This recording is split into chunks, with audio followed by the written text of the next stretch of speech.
Hi everyone, happy Sunday to you. It is January 21st, 2024, and welcome to the Gamely News Weekly Roundup. My name is Forrest, and let's dive right into the news. So first big thing that happened this week was the Xbox Developer Direct. So Xbox and of course their developers, they showed off some of the new games they're looking at and working on. And so I wanted to talk a little bit about those. So the first one that was kind of big was Avowed. This is Obsidian's new fantasy action RPG. There's some pretty cool gameplay showed off. The game looked pretty flexible in terms of its combat style, and it takes place in a new place called the Living Lands. This is the location.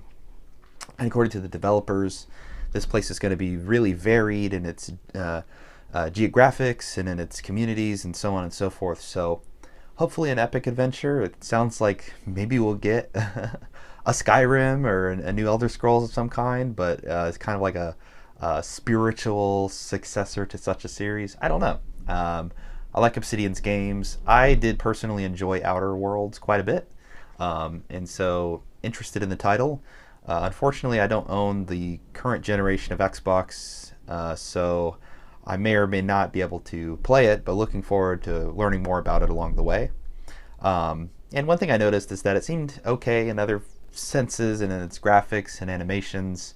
Some of the talking characters kind of looked like they had just gotten like 14 units of Botox in the forehead, and so the engine's looking admittedly a little dated. So hopefully they move on from those engines quite soon is my recommendation. But altogether the game looks pretty interesting. Hellblade 2 was shown off as well. You know, I loved the first Hellblade. This isn't going to be on PS5, which I'm pretty sad about again, but it is looking fantastic, and you know, I hope to see more from this game and hope to get to play it someday, maybe on my PC in the future. There's a new Mana game on its way that was shown off, Visions of Mana. I mean, it looks kind of fun. I like the color, I like the style. It seems like a fun game I'd love to play with somebody else on the couch hanging out. But unfortunately, I think similar to most Mana games, this is also going to be a single player. It's pretty cool that this series is finally getting what is really a next iteration in the series. However, I don't think when you look at it compared to like Final Fantasy or Dragon Quest or so on, that the Mana series as a whole has really hit its stride in the same way. So hopefully I'm wrong, and I would love to see the game do really big, but I don't know how popular the Mana series is in the US or what the sales will look like. So I guess we'll see. It was cool to see them kind of get their moment on the platform. There's also this game Ara History Untold, I think is what it's called. It looks pretty interesting. It's a new strategy game. It seemed pretty in depth as far as economics go and city building goes, and also in its combat and in its strategy. I love strategy games, so this will be one that I'll be keeping my eye on and pretty interested in, and I think it's worth checking out and seeing what the developers were describing during their time in the presentation. And then lastly, the huge big show off was the new Indiana Jones game. The game is going to be a first person game, which I know was announced, you know, a year back. But still, I think that when it comes to creating a cinematic action adventure game, I always think third person, and maybe that's because, you know, Sony's done so many of those, and the Uncharted and Tomb Raider series, which took a lot of inspiration from Indiana Jones, went that path in their development. However, I do see some hopeful things about it. I mean, I love the Wolfenstein games that recently came out, and I'm also a big fan of, you know, Starbreeze, the ex-developers that are there and working on this game. You know, they help build games like the Riddick series and stuff, and so I think that it is pretty exciting to see something new from those guys. So I will kind of take it with a grain of salt. Like, first person's not the biggest thing in the world for me, but I do like the folks that are working on the game, and would like to see what they decide to come up with. And so that was the Xbox Developer Direct. Some interesting titles shown off. I think what Xbox really needs is the enticement, right? Like I would love to own a new Xbox current gen. I have the prior one, and I got a bunch of great games for Xbox One and backwards compatible games as well, which was fantastic. But I've yet to pull the trigger on the latest generation, and it's because there's not been a game that's come out that's really grabbed me. So I think there's a couple cool things in here. Would like to see a little more, but I am enticed, and some exciting things I think coming along for Xbox. Cool. Another big story this week was Philip Tremblay, who is a subscriptions director at Ubisoft, was doing an interview and talking a little bit about Ubisoft Plus, their subscription model being rebranded, and kind of the future of the subscription model. And he talked a lot about kind of games moving into the subscription service realm and what that looked like, and also Ubisoft's success with that. I mean, Philippe, he of course serves as the director of subscriptions, so his goal is going to be to really advocate for that style of gaming service and way in which people interact with games and Ubisoft themselves as a company. But he did talk a little bit about the trends of, once upon a time consumers had CDs and they moved away from it, vinyls they moved away from it, DVDs, they moved away from those, and it's just a matter of time that gamers kind of consider to do it the same. And he said, quote, so it's about feeling comfortable not owning your game. And he was talking about in the sense of utilizing a subscription service to access new releases, play games, and so on and so forth. And so this caused a lot of upset on the internet, and I can understand why. I am a huge physical media collector. That's huge for me, and I thought this was a situation of poor phrasing, and maybe there is some of a trend there. I mean, if Ubisoft is really pushing heavy on the subscription model, then I'm sure they're seeing the dollars pour in from people wanting to check out some of their latest titles, whether that's Assassin's Creed Mirage or Prince of Persia, The Lost Crown, and so on. And so I'm not particularly surprised at this position. However, as someone who collects a ton of physical media and loves to collect video games especially, it is kind of painful to hear that. And the most I can do, and the most you can do, if you really care about physical media and collecting and such, and purchasing games physically, is to continue to purchase games physically and support such a business model, because a lot of the reasons why we see so many games going digitally is because they don't particularly see a market for physical games, and the costs associated with physical games to bring satisfaction to their consumers is maybe not as much there as people just purchasing them digitally. I know a ton of people who do nothing but buy games digitally. I don't fall into that category, but I kind of understand from a business sense why they would say this, though I do disagree quite a bit with both the phrasing and the philosophy behind it.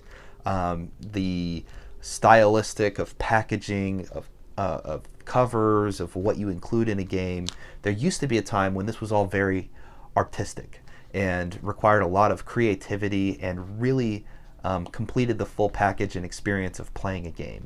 Opening it up, reading through the manual, learning a little bit about it, maybe getting a little collectible along the way. All these things are so important in my mind to the experience of having fun and enjoying a game. There's nothing better than taking the CD out and popping it into the console, loading it up and running it, whether you have to download a bunch of patches or not. I think that that's a very satisfying loop. Developers are so obsessed with the gameplay loop. What about the experience loop for the consumer? What about wanting to have those little touches, the seasoning on the experience of playing a game? Those are the things that I really care about. And so this was a big story, and that's kind of my position on it. Yeah, so I'll move on from that. Another huge thing that happened, GameStop, they're going to be discontinuing their NFT service. And a big part of it is because of there being a lot of regulatory uncertainty in the NFT space. That's according to GameStop. Another big thing that we know about NFTs is while GameStop started this service in May 2022 with their digital asset wallets, sales for NFTs, according to Bloomberg, have fallen about 60% in 2023, which also shows a poor trend in terms of profitability, and management of such a service for its consumers. And so I'm sure there's a lot of cost associated with that GameStop also wants to get rid of at the same time. And so I get their discontinuing of it, but it's also, I think, a healthy thing for the gaming space, to again kind of back away from these value-added profit models, which don't do a whole lot for your game in the creative and artistic sense. And so I'm really happy to see that this is likely happening in many ways across the industry. Though some bigwigs, like the folks at Square Enix, think this is still the future and is what what's coming for all of us, right? Now, what was interesting is during a board meeting, actually, GameStop, they used to have a restriction on short-term trading of securities and equities, and a big part of that was due to cash flow management of the company and so on and so forth. But the board actually approved GameStop's right to, or lifted that restriction, I guess is better to say. And so now GameStop is going to begin trading equities and securities starting this year, I would assume. And so that's kind of an interesting transition for their business model, and I won't get into too much of that. But they move away from NFTs and they go back to traditional markets to start trading securities and equities. I find that to be a pretty intriguing evolution of GameStop's business plan, right? So that's a little bit about what's going on with GameStop and NFTs. A couple other big things. Elden Ring DLC. So back in February of 2023, Shadow of the Erdtree got announced, and we haven't heard anything since. But what a couple folks picked up was that Bandai Namco's, they've actually been updating their YouTube playlist to include all of their Elden Ring trailers and gameplay show-offs and so on and so forth. And so people have gotten very intrigued as to whether that means we're going to get more Elden Ring news soon. I loved Elden Ring. It's a fantastic game. And I'm also really excited to hear about some news for this DLC. And if they've been working on it as long as they have, it's got to be huge, right? That's just what I'm considering, especially, you know, knowing the base game itself is a monster.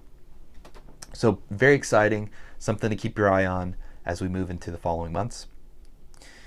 In the last big story that I thought was quite interesting with Suicide Squad release on the horizon, there's been some news coming out that some ex-Rocksteady co-founders, you know, they had left the company some time back and have actually formed a new studio called 100 Star Games. And right now they have about 25 developers and they're looking to grow it to 100 or so. Sefton Hill and Jamie Walker, the Rocksteady co-founders, they incorporated this new studio in February of 2023. We're finally starting to hear a little bit about it. And via some Polygon-based investigation, it also seems like they aren't the only ones among some of the developers leaving Rocksteady over the last couple years. So, you know, I've been following the news about Suicide Squad pretty in depth. Seems quite interesting from the lens of what's going to happen when this game comes out. I'm really intrigued at that. But hey, here we are. It's really cool when you know, from these AAA publishing houses and studios, developers leave and start doing something a little small and building out again, because I always think it's a great opportunity for fresh ideas, new IPs, and again, we've had so many superhero games and movies and media that some developers leaving to start working on something hopefully different. I don't know. It sounds pretty exciting to me, to say the least. So that's kind of what's been going on this week in gaming news. A couple announced games that finally released. So The Last of Us 2 Remastered came out this week on the 19th. Metacritic score is sitting at about a 90. It's pretty solid. And then you have Prince of Persia, The Lost Crown. This came out on the 18th January. A Metacritic score in the high 80s, which is also pretty great for a new Prince of Persia release, especially one that's kind of now changed the dynamic and gone back to kind of more side-scrolling style. That's good to see. Another PS5 game came out called The Cub. Again, another side-scrolling platformer style game. Looked pretty interesting, quite colorful, intriguing art. This came out on the 19th and is sitting at a mid-70s on Metacritic. So if you're interested in looking at some of the games coming out, that's a little list of what's on the horizon and what is released. All right, guys, it's great seeing you. Thanks for tuning in, and please like and subscribe. I look forward to seeing you next time for the Gamely News Weekly Roundup. Thanks for tuning in. See ya.